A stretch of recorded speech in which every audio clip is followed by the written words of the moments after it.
You're tuned into the Spot-Up Pod, the official podcast of the Spot-Up Shot newsletter. I'm your host, Paul Garcia. In today's episode, could Trey Murphy III be a player to watch as a trade candidate for the Spurs in the future? Breaking down the Spurs' schedule release and news and notes on Spurs staff additions and the latest on the Spurs' new arena. How's it going, everyone? It's been about 2 weeks since I last recorded an episode of the Spot-Up Pod. There hasn't been too much going on with the San Antonio Spurs because we are in the official offseason now for San Antonio and all the other NBA teams out there. So it's really quiet, not much going on right now until the season starts in October. But let's go through some of the rumors and notes that I wanted to go through here in these past 2 weeks that have happened for the Spurs. So let's first go to a recent trade rumor, and that surrounds Trey Murphy III of the New Orleans Pelicans. On Friday, Jake Fisher of the Steinline wrote a piece focusing more so on Jonathan Kuminga's restricted free agency with the Golden State Warriors. Well, in that piece, Fisher mentioned that the Warriors and Spurs have both registered interest in Trey Murphy III with the Pelicans, but right now the Pelicans have batted away calls for Murphy III, valuing him highly, according to Fisher's reporting. Again, Fisher used those words, batted away calls. And so my early question after this report came out on Friday is, when exactly did the Spurs register their interest? Was this maybe before most of their offseason moves were made, maybe like right around draft time in late June, or maybe in the early days of free agency in early July? Because that makes it a little bit more relevant in terms of knowing when the Spurs made that call.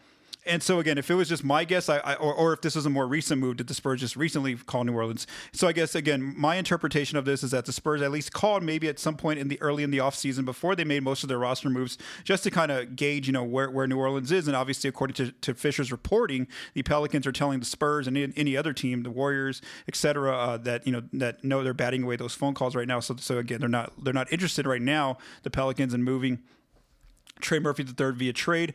Just a little bit about Murphy III. He's 25 years old. Wing player out there. Helps on offense and defense. A notable shooter. He's on a very good contract for the next 4 years, earning about just 15 to 16% of the salary cap. So again, under a very good contract up until the age of 29. So I've actually thought about Murphy being in a Spurs jersey for a number of months now. If you followed my writing over on the spotupshot.com, I wrote a piece back in early June, looking at the Pelicans and looking at the situation with their team and seeing if maybe the Spurs could pry either someone like Trey Murphy or Herb Jones from the Pelicans. And then also right before free agency began in late June, I wrote another piece again focusing on Murphy possibly joining the Spurs. And in those two pieces, I basically talked about how Murphy would be a good fit for the Spurs, but also in order to make the contracts work, it would likely have to be Devin Vassell, because Vassell has a very similar contract to Murphy. Their numbers are almost very similar, and then also their ages are pretty much the same, where Vassell's 25, just like Murphy is also 25. So the key question, though, as I mentioned, those two pieces and where I'm at right now is, it really comes down to the picks. If the Spurs and the Pelicans were to have negotiations, it would pretty much be the picks. So again, back in early June, at that time, the only reference point I had for like a role player who got a lot of first round picks for that player was Mikal Bridges from the New York Knicks, where the Knicks acquired the Knicks traded 5 first round picks to acquire Bridges from the Nets.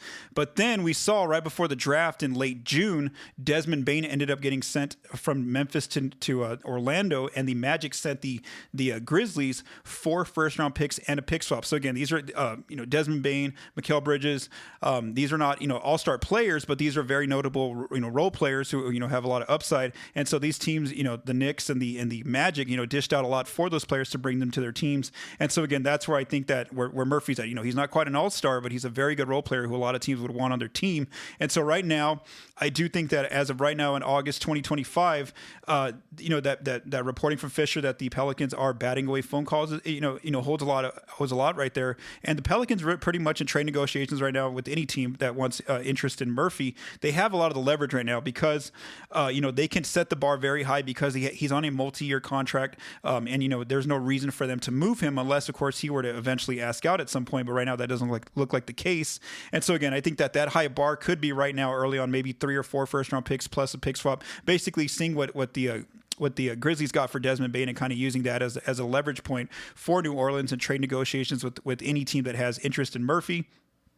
I think some other key questions that come up is how does Joe Dumars, who's running the Pelicans' front office, view Murphy III, in terms of the Pelicans' long-term fit? So that's another question to kind of look at right now. Again, according to Fisher's reporting, the fact that the Pelicans are batting away phone calls does show that the organization wants to hold on to him right now.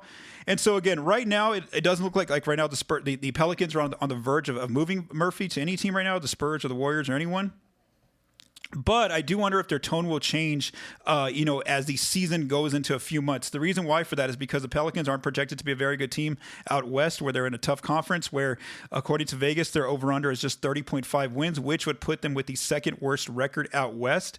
So again, by maybe like December or January, they're maybe like 10 games under 500. They're clearly not in the playoff picture. They're heading toward another lottery-bound season.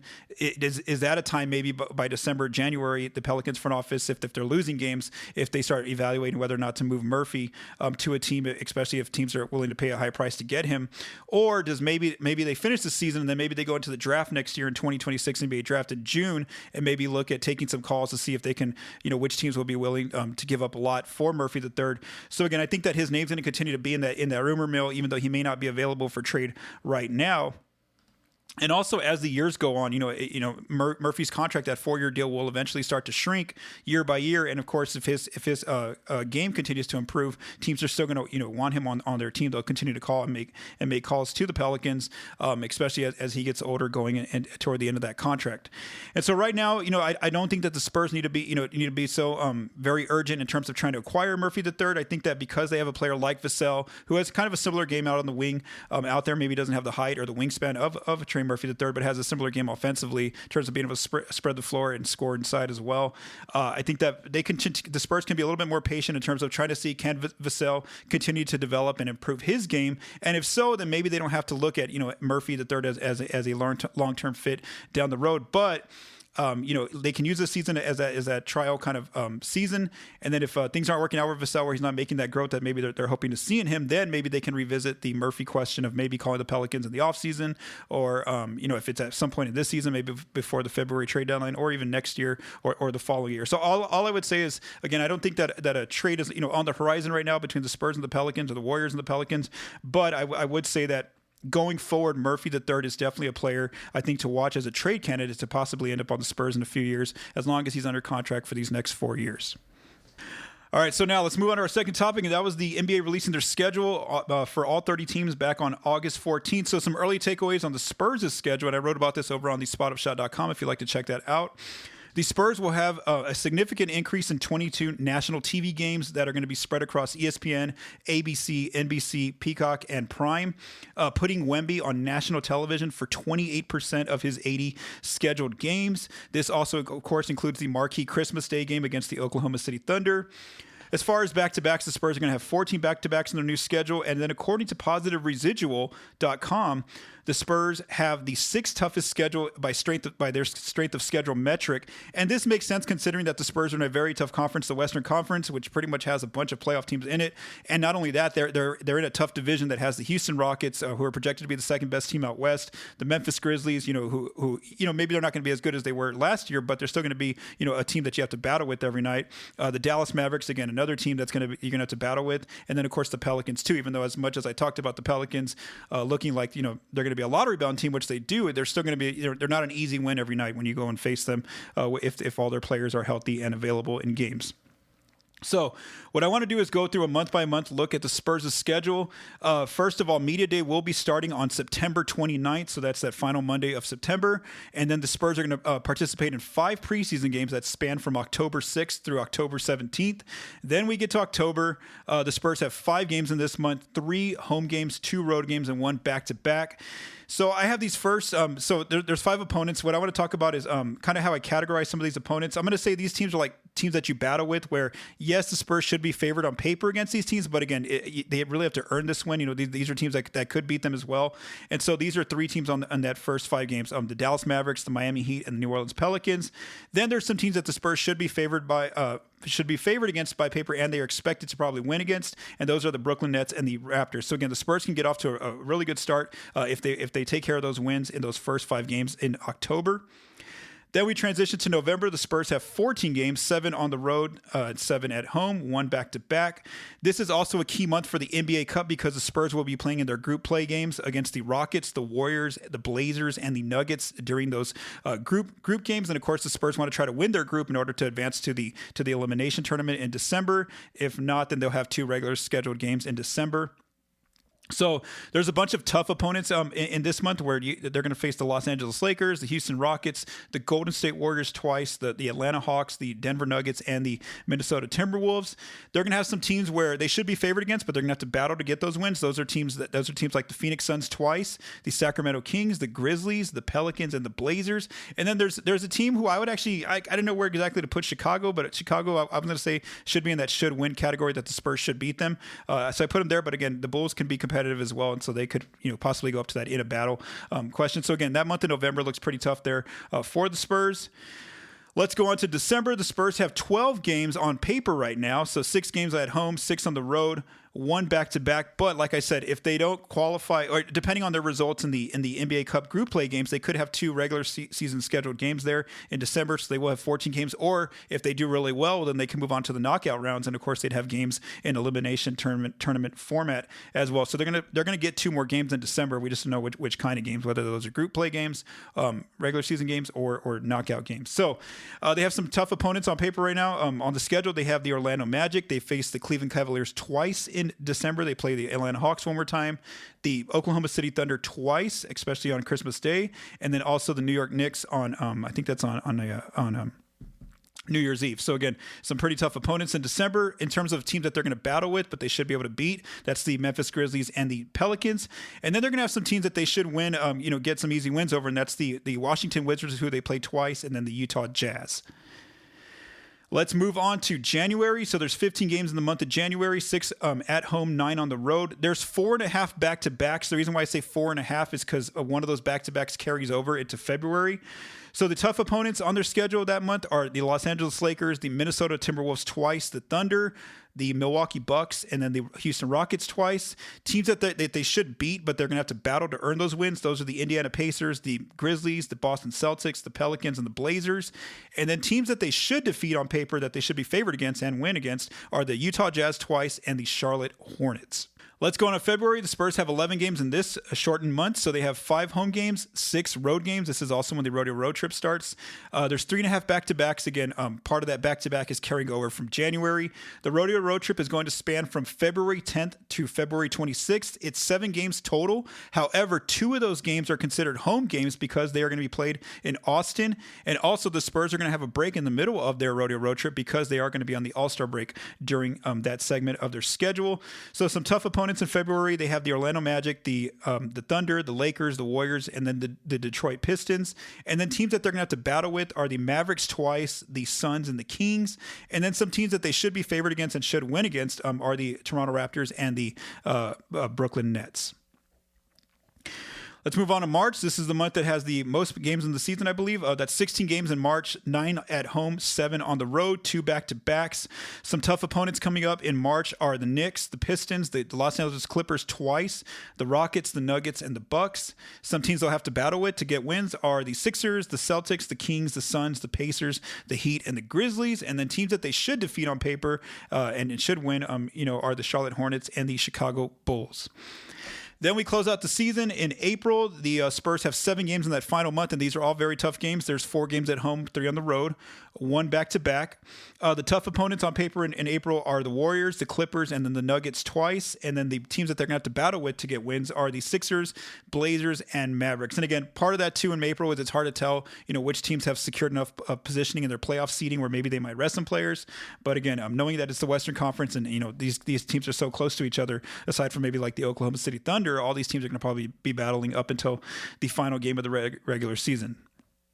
So what does Vegas see for the Spurs? Their over-under right now is 43.5 wins. If that were to go into place and also with the other Western Conference teams, if they went forward with their projected over-unders, then the Spurs would be the 8th seed out west.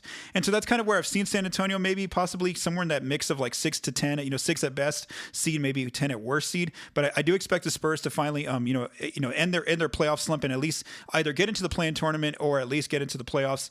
So again, I think that as long as everyone stays healthy on the roster, this is a season where the Spurs have much higher expectations, where they should at least be able to get back into the playoff picture.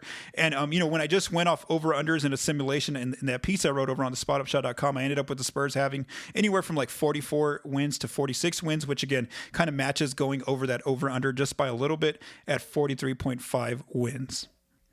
All right, so now I want to talk about some features I've been writing over on the spotupshot.com. Two of them are on Kelly Olynyk, and then another's on a new section of my Spot Upshot newsletter. So let's talk about the two pieces I wrote on Olynyk. The first one's called "What Key Skills Will Kelly Olynyk Bring to the Spurs?" And so in here, I really went through some stats and looked at his film and put together some clips on how he scores from the restricted area, the arc three, and the non-restricted area. I also talked about his passing skill set, his ability on defense to steal the ball, and then also his versatility to go into different lineups on offense. Then the second piece I wrote was called "Some Awesome Kelly Olynyk Passes," and so this piece came together because as I was getting some of the film clips for the other one, the one right before that I talked about, I was looking at his passes, and he was throwing some really gnarly kind of passes, some like no look passes, some really good precise passes to cutters, whether that's direct or bounce type passes. And then also I saw him run pick and roll a few times. And so what I did was after I posted the first piece, I was like, okay, I really want to focus on his passing, just because it is the off season, there's not a lot going on, and so I just wanted to kind of put some more so like a highlight kind of reel together there. And so that's what I did, where I focused on his different kind of bounce passes to cutters, his direct passes to cutters, his pick and roll ball handler passes, and then a variety of other passes that Olynyk made in his time with the Toronto Raptors and the New Orleans Pelicans last season. And I also mentioned how, you could see some of these passes coming about in the Spurs' offense with his teammates like Victor Wembanyama, Jeremy Sohan, Luke Cornett, and then some of the cutters they have on their team, such as Keldon Johnson, and then some of the shooters like Julian Champagnie and other players on the roster. So again, that piece is over on the spotupshot.com. And then I've actually added a new section to my Substack newsletter called the spotupshot.com. It's called the Spot Upshot All NBA. And so what this is doing is I'm kind of focusing on the entire NBA, not just the Spurs here. And so in this newsletter, what I'm doing is kind of bringing some of my Spurs, same Spurs stats analysis and salary cap experience more so to other NBA clubs, not just the Spurs.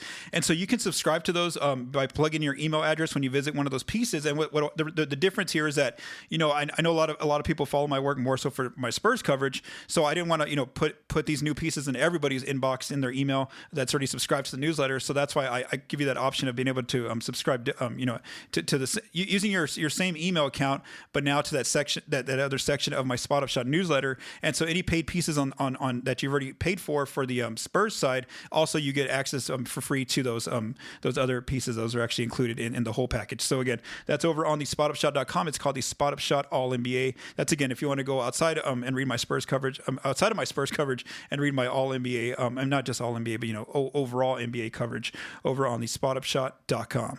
All right, finally, let's look at some news and notes. So let's begin with the coaching staff updates that the Spurs had this past week. On Monday, they announced a bunch of new coaching staff additions. So Sean Sweeney is going to be joining the Spurs as an associate head coach. He was with Jason Kidd in Dallas for a number of years as an assistant coach. Corliss Williamson is joining as an assistant coach. He's coming from the Minnesota Timberwolves organization as an assistant coach, and he's also a former player. Scott King was the former coach of the Austin Spurs, but now he will be moving into an assistant coaching role with the San Antonio Spurs. Tim Martin is a notable skills trainer who has worked with Victor Wembanyama, Trae Young, and Tyrese Maxey as some notable players in the NBA. He's going to be joining the Spurs as an assistant coach / player development coach. Former NBA All-Star and NBA champion Rashard Lewis is going to be joining the Spurs as a player development staff personnel. And so Lewis, joining the Spurs, this is notable because we saw him on the Spurs' summer league staff, and so that's where we saw him in Vegas for those few weeks. But now he's going to be joining the team for full time here as a player development coach here. And so Lewis brings a lot of experience, obviously, and he's played both roles in the NBA. When I say both roles, I mean that in his prime he was an All-Star in Orlando. And so, he was one of the go-to players for the Magic. But then as he transitioned later in his career, he ended up becoming a role player for some teams. And so, again, he can kind of bring that experience to the Spurs as players, but both like their marquee players on the roster, their notable players who are current All-Stars or former All-Stars, and then also brings his experience as being a role player in the NBA toward the end of his career. And so, more so for the role players on the Spurs' roster. So I think that Rashard Lewis is going to bring a lot of experience to the Spurs' staff. And then Andrew Weatherman is going to join as a coaching analyst, and he's joining from the New York Knicks' organization. As far as coaching staff promotion, the team announced Jimmy Barron will be moving into an assistant coach / player development role. Josh Brannon will be moving up to an assistant coach / player development role, and then Madison Clower will be moving up to a player development analyst role.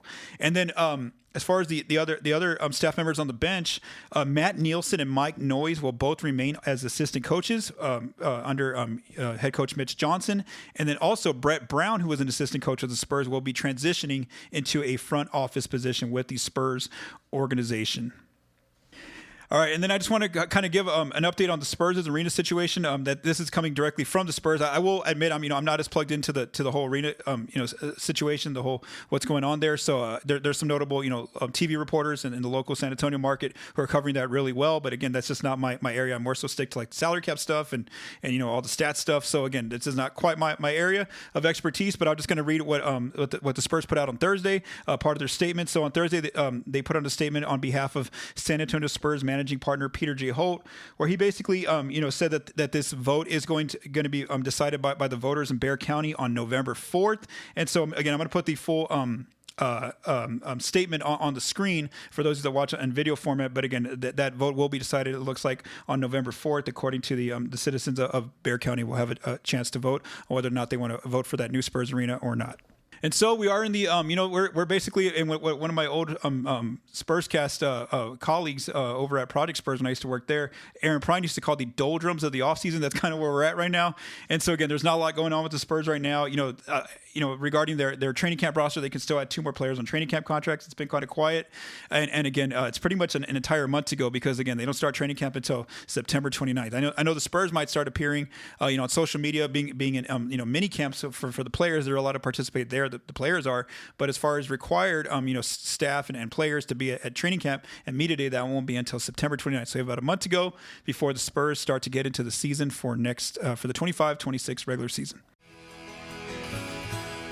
Thank you for taking the time to listen to this episode of the Spotted Pod. If you like what you heard, please subscribe and leave us a rating on your favorite podcast apps and our YouTube channel. The Spotted Pod is recorded and produced by Paul Garcia. The music for this episode was written by Vincent Garcia and Paul Garcia. Thank you for listening and have a great day.